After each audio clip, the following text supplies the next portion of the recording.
Bienvenido, Alejandro, a tu terapia personalizada Somnescal. Posiblemente este procedimiento onírico calme tu ansiedad, pero en todo caso la compañía no se hace responsable de taquicardias.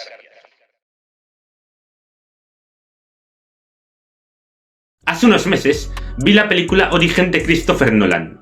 Su perfecta estética dreamcore ambientada en los sueños y su increíble historia hacen que la recomiende a capa y espada. La película no solo trata la idea de soñar, sino también la de sueños dentro de sueños, de diferentes niveles de profundidad en el subconsciente. El videojuego que veis en pantalla, Superliminal, es el resultado de adaptar ese concepto a un videojuego. Es una experiencia que evoca los sueños no solo en la ambientación, sino también en la jugabilidad. Pero empecemos por el principio, la historia del juego. Te encuentras en un sueño, pero no uno cualquiera, sino la famosa terapia onírica Somnescal. Tras firmar los términos y condiciones, empiezas a explorar el entorno, para darte cuenta tú, como jugador, de que nada es lo que parece. Y lo que al principio parecía una terapia cálida y segura, empieza a tambalearse cuando descubres zonas a las que no deberías poder acceder. Warning. You have deviated from the orientation pathway. A variable degree of force can and will be authorized to ensure patient safety. Please return to the orientation pathway. Y al llegar al final del camino de orientación, te das cuenta de que no puedes despertar en el momento acordado, de forma que te quedas atrapado en el mundo de los sueños, en el interior de tu subconsciente. Tu objetivo en el juego es encontrar la salida y despertar. ¿Pero realmente existe una salida? A través de niveles que representan estados mentales, incluyendo uno que representa el terror y la paranoia, resolverás puzzles que harán que te explote la cabeza pensando fuera de la caja. Pero no lo harás solo, al menos completamente, ya que el Dr. Glenn Pierce del Instituto Pierce se comunicará contigo mediante radios.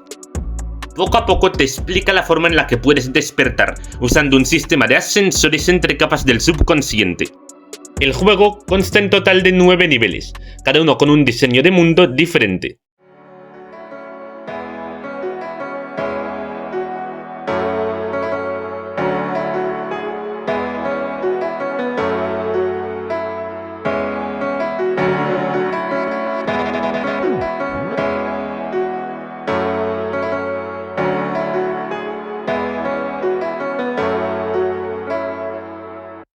El juego, como los sueños, trae un equilibrio entre el cálido y el frío.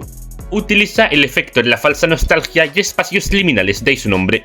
Estos son básicamente la estética de internet que muestra lugares vacíos o abandonados, y su ejemplo más popular son los backrooms. Por eso yo no me confiaría demasiado con los cálidos y acogedores pasillos de un hotel, porque luego, pocos niveles después, vas a encontrar una zona terrorífica, que no necesita de sustos para funcionar, ya te lo digo yo, no tiene sustos. Cuando el nivel me empezó a asustar, busqué en Google si tenía sustos y comprobé que no los tenía. Pero aún así seguí con esa tensión que te genera el ambiente, la atmósfera. Y todo este contraste de sensaciones cobra sentido con el final del juego, del que obviamente no voy a deciros nada para no arruinaros la experiencia. Superliminal es en esencia un juego de puzzles, pero es de esos que te recomendaría jugar incluso aunque no seas fan del género, como también te recomendaría, por ejemplo, Portal. Y por cierto, hay una IA en el juego que se parece mucho a GLaDOS, aunque ya veréis de qué va. La perspectiva en el juego es completamente absurda, pero a la vez es una mecánica. Y una mecánica que se adapta al concepto de los sueños, de la distorsión. No son puzzles particularmente difíciles, y apenas tuve que buscar un par en Google, pero si tengo que ponerles una pequeña pega, es que a veces las mecánicas del juego te permiten encerrarte en bucles mientras crees que lo estás haciendo bien, hasta en el punto en el que tienes que reiniciar el nivel. Pero bueno, no pasa nada, lo reinicias y ya está. Gradualmente los puzzles se van haciendo más interesantes porque cada nivel introduce nuevas mecánicas y características. Y ahora es el momento de hablar de la música del juego, de la banda sonora. Vosotros escuchad esto.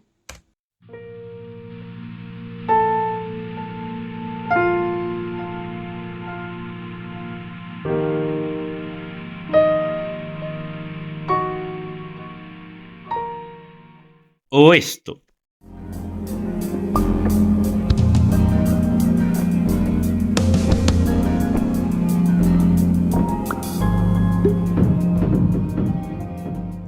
La música y la banda sonora es un apartado del juego que valoro especialmente, por ese toque melancólico a veces tranquilo y a veces intenso. En resumen, yo diría que Superliminal es un juego que merece mucho la pena.